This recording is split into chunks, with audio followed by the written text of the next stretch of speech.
I get questions all the time about what are the qualifications in order to take the PMP exam. Well, there's a lot of bad information out on the web.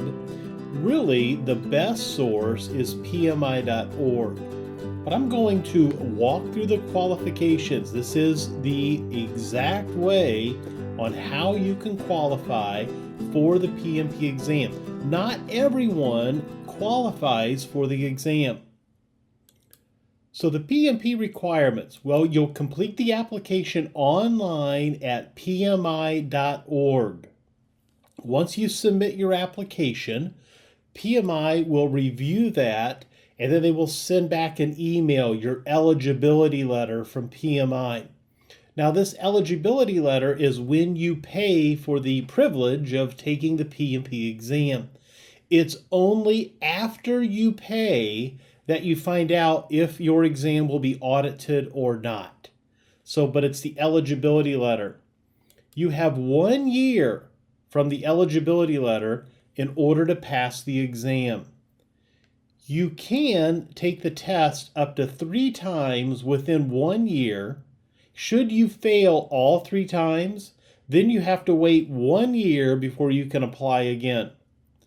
Now, I mentioned the audit. I'll talk more about the audit process coming up, but know right now, regardless of what you've read anywhere else, the audit is completely random.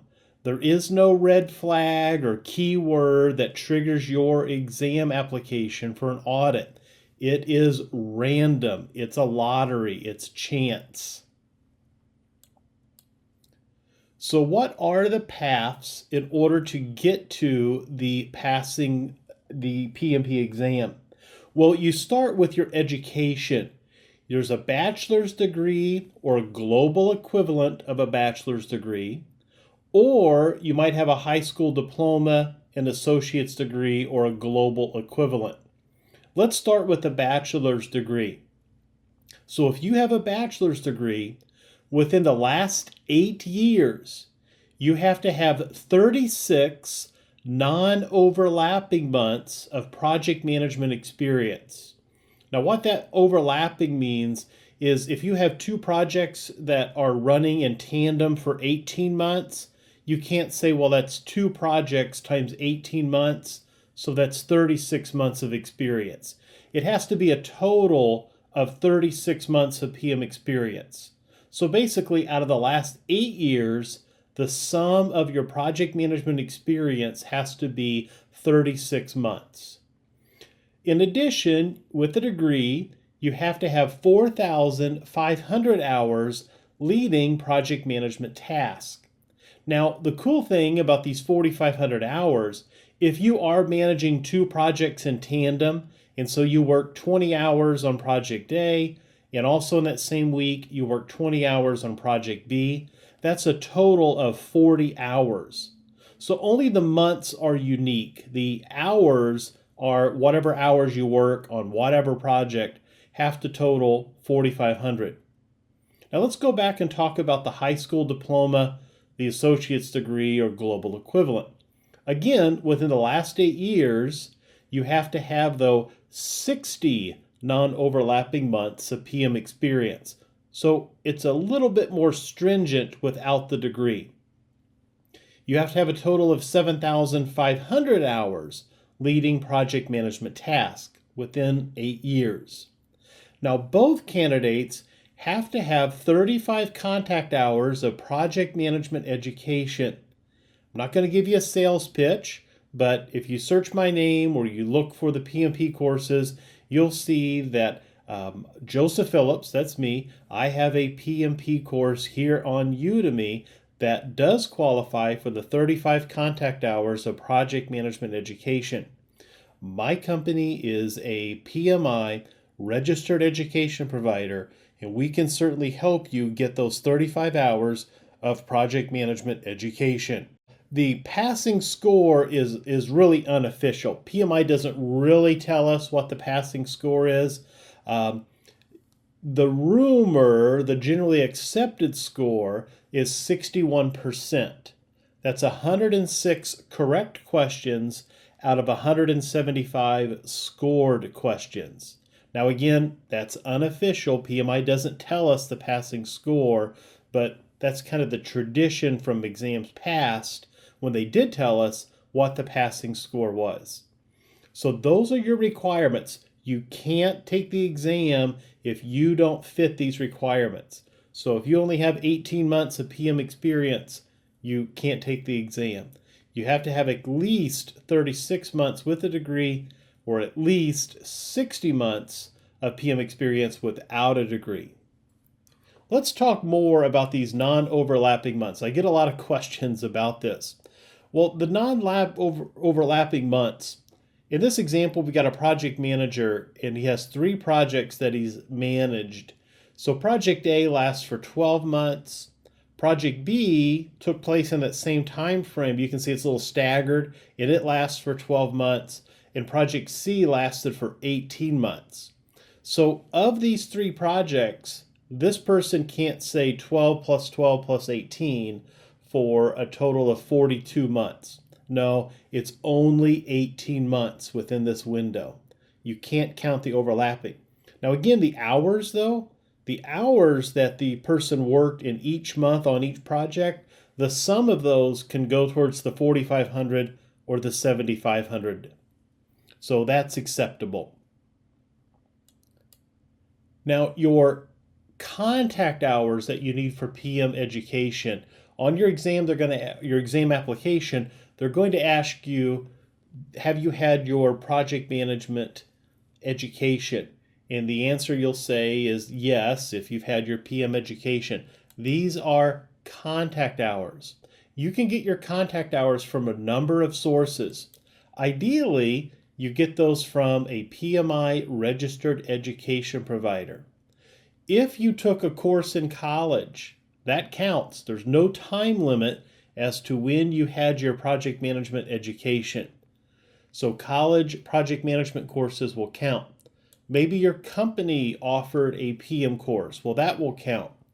And you can do distance learning education, such as what I offer here, and because we do have several end of course assessments. So these are your ways that you get contact hours. And then of course you can get contact hours by training companies, such as my company. So you want to get contact hours. Now a lot of people say, oh, I need PDUs. They're wrong. You don't need PDUs. You can't get a PDU until you're a PMP or a PMI RMP or SP or PGMP. You don't get any PDUs until once you've passed an exam. So if you aren't yet a PMP or another PMI certification, what you really want are contact hours. Now, it's kind of splitting hairs here. PMI will say contact hours. Some people will say, oh, you have to get 35 PDUs. No, you don't get a PDU until you pass the exam. So you want contact hours. That's what the exam application says, and that's the requirement. So this is all about continuing education. You have to have 60 PDUs within a 3-year cycle. Now, 45 of your 60 PDUs, it has to be education. There are other ways you can earn PDUs, not just through education. You can volunteer, you can write a book or articles, you can speak at your PMI chapter. So there's all sorts of ways that you can earn additional PDUs. Now, don't worry about this right now. Focus on passing your exam. But just know that after the exam, there's a continuing certification registry, a CCR handbook to recertify, and that will tell you all the different ways you can get PDUs. So worry about that after you pass. Right now, let's focus on passing the exam. Now, what happens if your application is audited? As I mentioned earlier, this is totally random. There's no trigger that you have that's going to make your application get audited. It's by chance. Audits confirm your education and your experience. So you have to verify your education, both your project management education or if you said you had a degree, you have to get transcripts or a copy of your diploma. You'll have to get signatures from your supervisors from the projects reported. Well, what if that supervisor isn't there anymore? You can get another supervisor or another manager from that company to sign the form. So don't worry about that too much. You have 90 days to get all that information to PMI. And then you have to return all of it to PMI. They'll take a couple of days to review it and then tell you passed or not. Now, audits can happen even after the certification. Now, I've been doing this for about 15 years, teaching project management and writing about project management and consulting in project management. So I'm around PMPs all the time.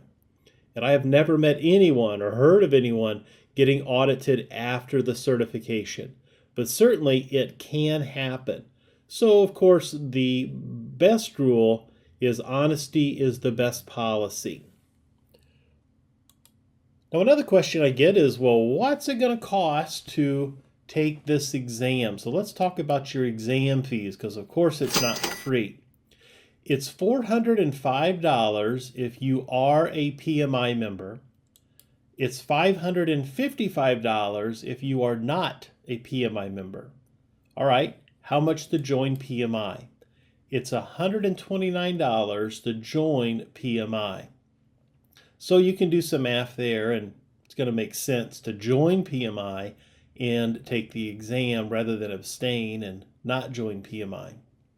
Now, I'm a big advocate of also joining your local PMI chapter. It's a great way to do some networking, hear some good speakers. I've made some great friends through these different PMI chapters, and I speak at a lot of these chapters all over the world, all over the United States, and I've also spoken in chapters in Belgium and the Netherlands and Germany and France and Italy. So all over the world, there's these PMI chapters. So chances are where you live, there's a PMI chapter as well. And it's a great way to get involved with PMI and to meet other project managers. So let's say you're in, you're ready to go, you've got your authorization to test letter, you've cleared the audit or you weren't audited. Now it's time to go pass the exam. Now on the exam, you'll have 175 test questions which are scored. 25 questions are random, sampled, seeded questions. You don't know if you're answering a live question or a seeded question. So there are 200 total questions. Now, these seeded questions, what's happening here? You think about the whole pool of PMP candidates. Depending on how people answer those seeded questions, PMI will make a determination, are these valid? Are they tricky enough? Are they too easy? Are they too hard? And then if they pass their requirements, they'll go into the pool of future PMP test questions.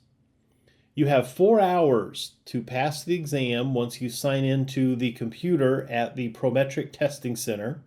It is a proctored environment, meaning that there's a person in the testing room that will walk around and make certain everyone's following the rules and no funny business is going on and everybody's quiet. Now, when you go into the Prometric Testing Center, you're taking the PMP exam, but there will be other people taking other types of exam. So not everybody's there to take the PMP. So some people might be taking a nursing exam or a different IT exam or even a CAPM or a PGMP exam.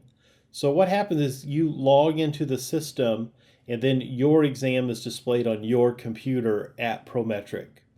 Now Prometric will have some rules that you have to adhere to when you get to the testing center. You want to arrive about 10 or 15 minutes early.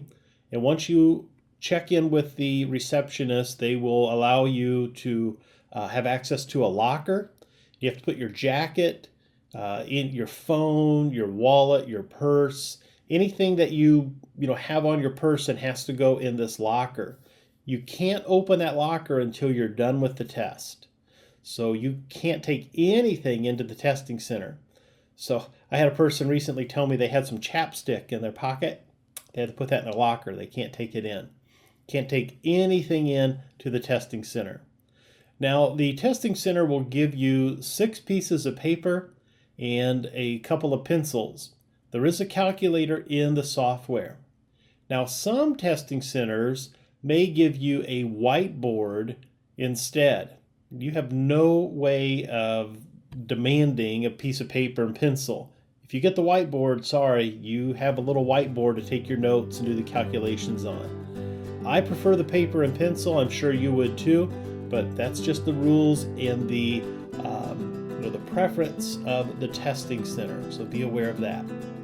All right, there you go. That's the big picture on how you qualify for the test and then what's the test like. Let's keep going.